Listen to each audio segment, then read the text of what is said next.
President fun and fitness club रू कहूँ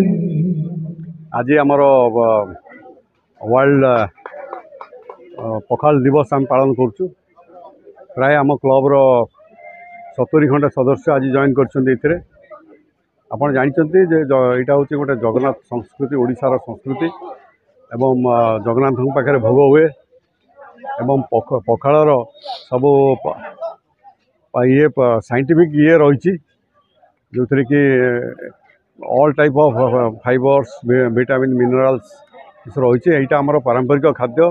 since 10th century आमर यहाँ जगन्नाथ पाखे यहाँ भोग लगी तेणु आम आज से आम सेलिब्रेट करचु to create the our Odia culture in Odisha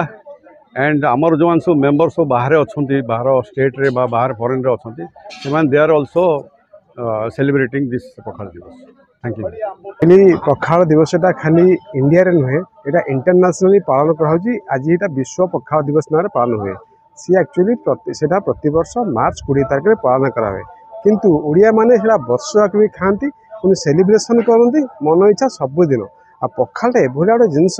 scientist मैंने भी टेस्ट कर देखते पखालटा देह पे बहुत आनंददायक हितकर तादेह बहुत प्रकार आपंकर प्रोटीन अच्छी आप मिनरल्स अच्छी आगु टेस्ट कराई साइंटिस्ट मैंने तो जहाँ टेस्ट कर पखाल खाइले शरीर स्वास्थ्य रहा आ गए भल जिन मार्क करेंगे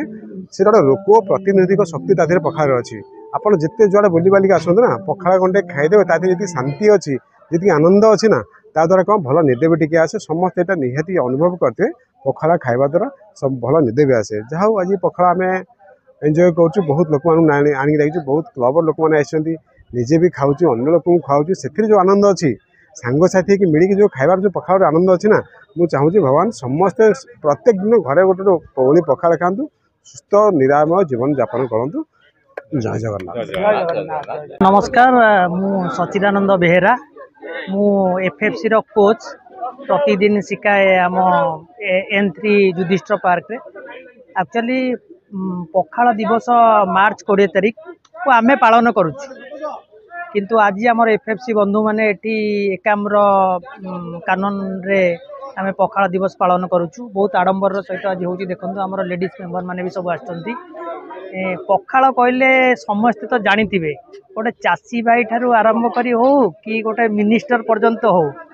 आमे सबू माने समस्ते पखाल को बहुत पसंद करती।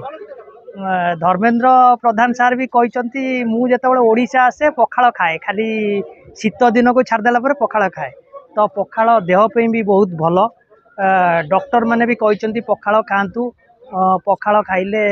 देह सुस्थ रोची रोग प्रतिरोधक शक्ति बढ़ाए पखाल आ बहुत आडंबर सहित आज पखाल होती देखो एवं खाଇବା आरंभ हो गलानी पखाल कार्यक्रम।